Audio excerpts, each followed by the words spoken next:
Royal मीडियामध्ये आपलं स्वागत आहे। मौलाना आझाद प्राथमिक शाळा व मजिदिया हायस्कूल नांदुऱ्याच्या नवीन इमारतीचे उद्घाटन व भव्य पालक मेळावा संपन्न। मौलाना आझाद प्राथमिक माध्यमिक व उच्च माध्यमिक शाळा तसेच मजिदिया हायस्कूल नांदुरा यांच्या संयुक्त विद्यमानाने आयोजित करण्यात आलेल्या शाळेच्या नव्या इमारतीचे उद्घाटन व शिक्षक पालक मेळावा प्रसंगी मार्गदर्शन नामदार श्रीकांत देशपांडे यांनी पालकांना संबोधित केले। आपल्या मार्गदर्शनपर भाषणात त्यांनी पालकांना सांगितले की त्यांनी आपल्या मुलांना उच्च शिक्षण द्यावे। यावेळी शिक्षक पालक मेळाव्याचे प्रमुख मार्गदर्शक मोहम्मद शाकिल इंजिनियर यांनी पालकांना आपल्या मुलांना मोबाईल पासून दूर ठेवण्याचे आवाहन केले। तसेच पालकांनी आपल्या मुलांना वेळ देऊन त्यांच्या समस्या सोडवण्यासाठी प्रयत्नशील राहावे असे आवाहन केले। आजच्या आधुनिक काळात पालकांनी तंत्रज्ञानाचा उपयोग करून आपल्या मुलांची प्रगती साधून घ्यावी असेही मत प्रगट केले।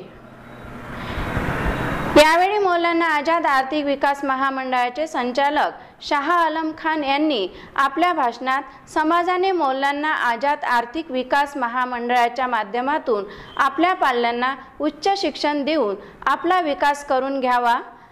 नागपूर उच्च न्यायालयाचे विधिज्ञ ॲडव्होकेट सलमान अहमद खान यांनी पालकांना सांगितले की तुमचे हे भाग्य आहे की शाळेच्या वतीने पालकांसाठी इतका चांगला कार्यक्रम आयोजित केला। ॲडव्होकेट अब्दुल रफिक यांनी आपल्या प्रास्ताविक व अध्यक्षीय भाषणात सांगितले की पालकांनी विद्यार्थ्यांचा शैक्षणिक विकास साधण्यासाठी सहकार्य करण्याचे आवाहन केले। ॲडव्होकेट अब्दुल रफिक यांनी त्यांची वैयक्तिक 1.25 एकर जमीन शाळेसाठी दान केल्याचे सांगितले।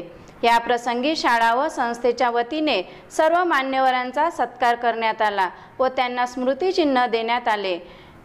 शाळेचे माजी विद्यार्थी अफजल हुसेन हर यांना आदर्श शिक्षक पुरस्कार मिळाल्याबद्दल शाळेच्या वतीने त्यांचा सत्कार करण्यात आला।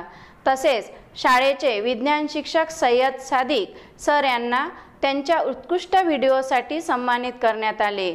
निजाम सर व हनीफ सर यांनी वर्षभरात एकही रजा न घेतल्याबद्दल त्यांना सन्मानित करण्यात आले। यावेळी मंचावर नामदार श्रीकांत देशपांडे, सय्यद राजिक सर, शाह आलम खान, ॲडव्होकेट सलमान अहमद खान, मोहम्मद तौसिफ, वली अहमद खान उपस्थित होते। या कार्यक्रमाला 900 पालकांनी हजेरी लावली। कार्यक्रमाचे बहारदार सूत्रसंचालन जळगाव येथील प्रसिद्ध उर्दू कवी साबिर मुस्ताफाबादी यांनी केले तर आभार प्रदर्शन मोहसिन खान सर यांनी केले।